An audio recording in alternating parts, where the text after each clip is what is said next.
Hi guys, I'm going to try this one more time, see if I can fix the problems as to why it's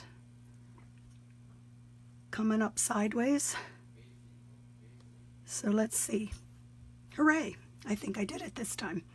So let me start all over again by introducing myself. I am Linda Anderson from Linda Lou Creates. I live in Pittsburgh, Pennsylvania. Loving it here. Today was a beautiful day, almost 60 degrees, so that I love.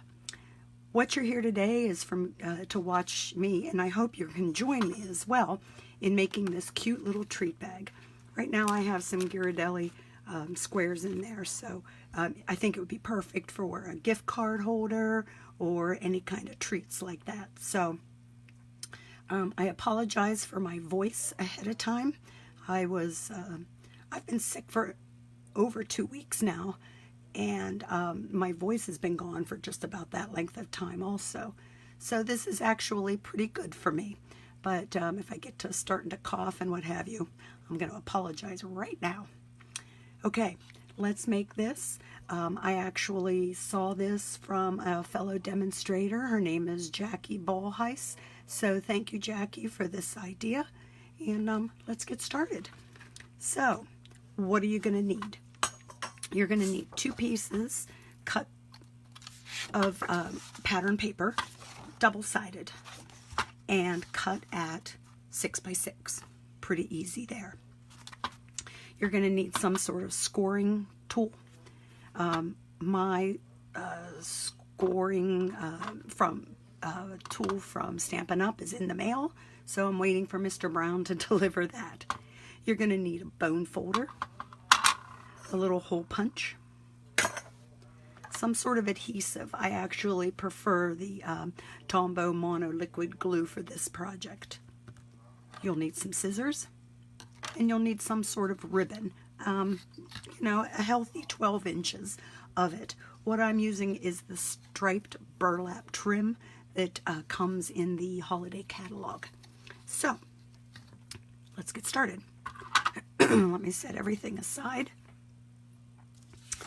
To score your paper, it's going to be done the same way on both pieces. The only thing you have to be aware of is if you have something that's unidirectional, that you're going to need to pay attention. As you can see on the sample, this is actually, this little flap is the other side, the back side of this paper. So if you had something that was striped, you're going to want to make sure that it's going the same direction on both sides. And I'll kind of show you what I mean. So here's just the trick to scoring it. You are going to want to score 3 sides at 1.5.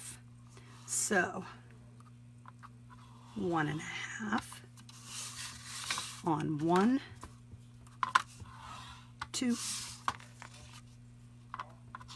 3 sides.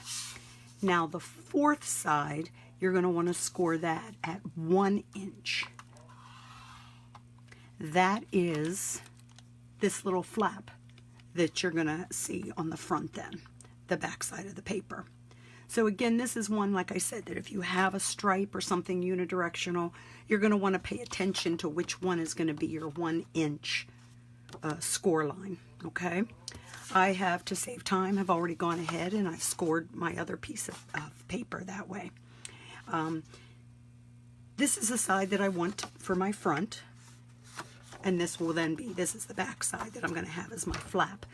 You know, you can do it either way you want, whatever you prefer. You know, decide which way you're going to want it. I like it that way too. Oh well, I'm going to go with the way I originally wanted to have it, with the plaid be my outside and this checkerboard to be the flap then that comes down. Okay, we're done scoring. We can set our scoreboard aside. Okay, are you ready for some cutting? Here we go with 1 piece of your 6 by 6 that's scored. You're going to have it, this is that 1 inch score line. I just put it up at the top just so I know kind of where it's at. All right, so down here at the bottom, you have these two squares that are going to be 1.5 by 1.5.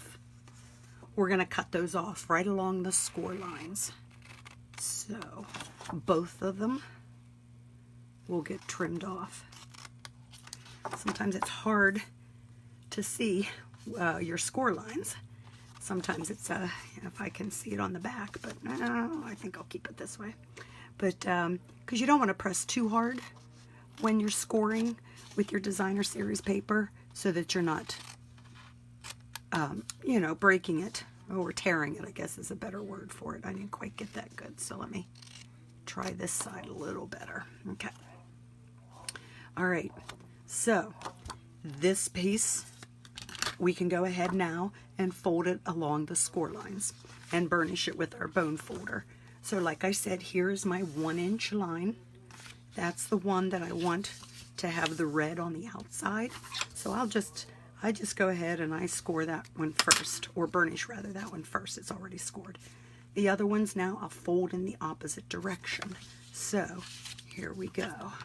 So fold and burnish the remaining 3 sides.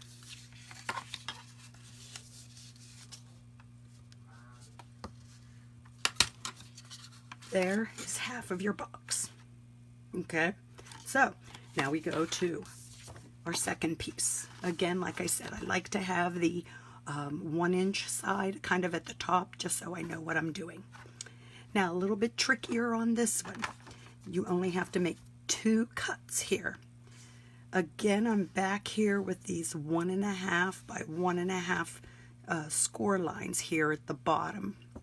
You're only going to make 2 snips from the side. So I'm going to cut from 1.5 inch up, and I'm going to cut to this 1.5 inch line where they intersect. And all I'm going to do, cut there, and same thing on this side.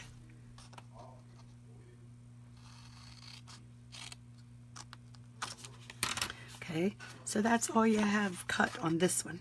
That's it. All right, so again, let's fold it and burnish it then. So I always like to start again on my 1-inch side. And then I go with all the rest. So let's go ahead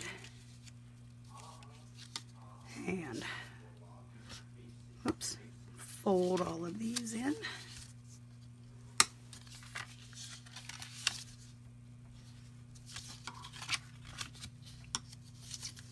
Kathy, I'm so glad you decided to join me. I hope you're following along and with your paper too, and joining me. So it was so nice to see you. Thanks for this.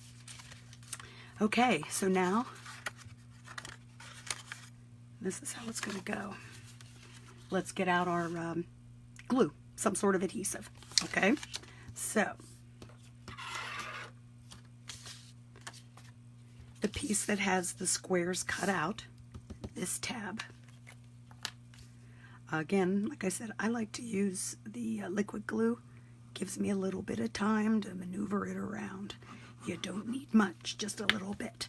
I actually have a little too much there, so let me do that. Okay, here's the flap where the glue. You're going to actually put it right here and match it up right here in the bottom of the bag. Okay. So right to that score line. And this is why I like the liquid glue. I can get it moved around as I need it. So, are you seeing what's happening here? Pretty simple, huh? So all we're going to do now is fold it up, and here's our little bag. Okay, so let me go ahead. I kind of pay attention to where my seam is, or where my raw edge rather is, and I kind of like that to be the back of my bag. So I'm going to make sure that this is the front then, and I'm going to fold it up and have the seams or the raw edges of the sides also going to the back of the bag, if that makes any sense. I hope so. So anyway, a little bit of adhesive. Actually can stick those flaps in there. I put a little bit of glue on those flaps.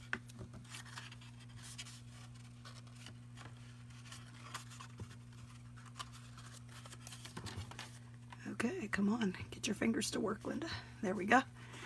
And just a touch of glue to hold this in place on this side as well.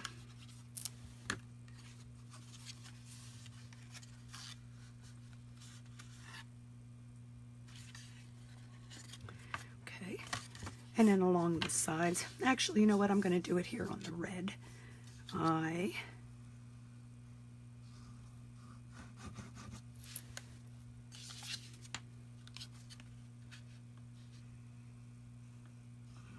put a little bit of glue there. That might be even a little too much. Let's hope. Fold it up. Pop your sides into place. Move it around as you need to. Hold on to it for just a second. And there you go. There is the bag. Okay. Now,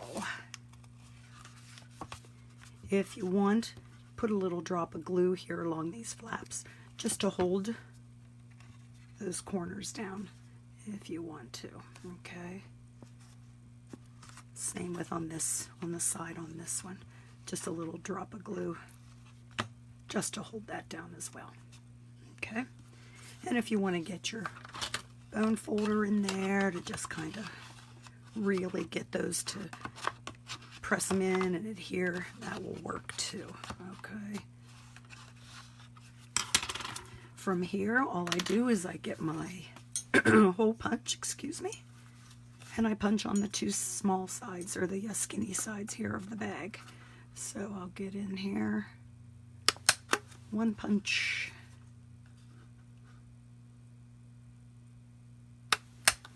punch the second one. Now, as you can see from the sample here that I have, I used a white burlap trim. This is actually a new product that's coming out starting in January in the New Occasions catalog, so be on the lookout for it. Came in from the inside out with the trim, and then tied a knot. Okay. Same on this side.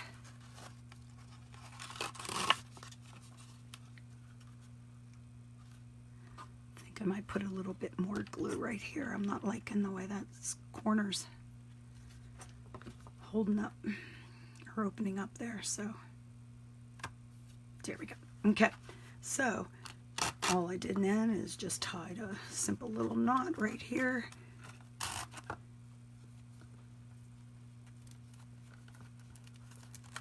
On both sides.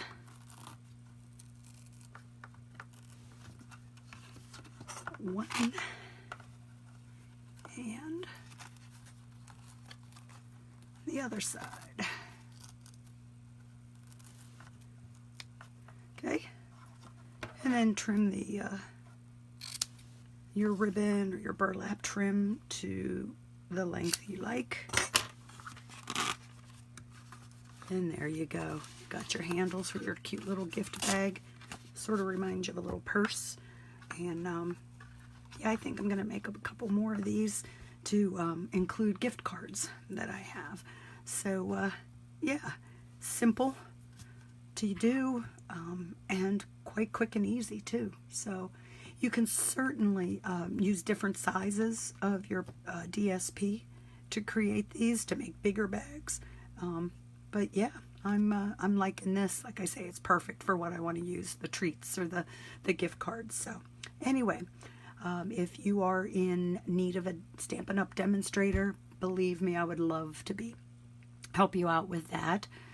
Check me out at my shop is at lindaanderson.stampinup.net. My blog is lindaloucreates.com. lindalucreates.blogspot.com. And that's where I post a lot of my stuff. So come see it there too. I give a list of measurements, any other tips and tricks that might be needed. And yeah, if you're interested in an annual catalog, right now the holiday catalog is going on till the beginning of January. I can certainly pop one in the mail for you for that as well. The new occasions catalog comes out as well, and celebration starts in January also, and that's always a big time. If you're interested in the products but would also like to get them at a discount, then become a demonstrator. I'd love to have you on my team. So again, lindalucreates.blogspot.com is my blog, or message me here on Facebook. I'd love to talk to you. All right, so thanks for listening with this crazy voice of mine, and you guys have a great day. All right, go Steelers. Bye now.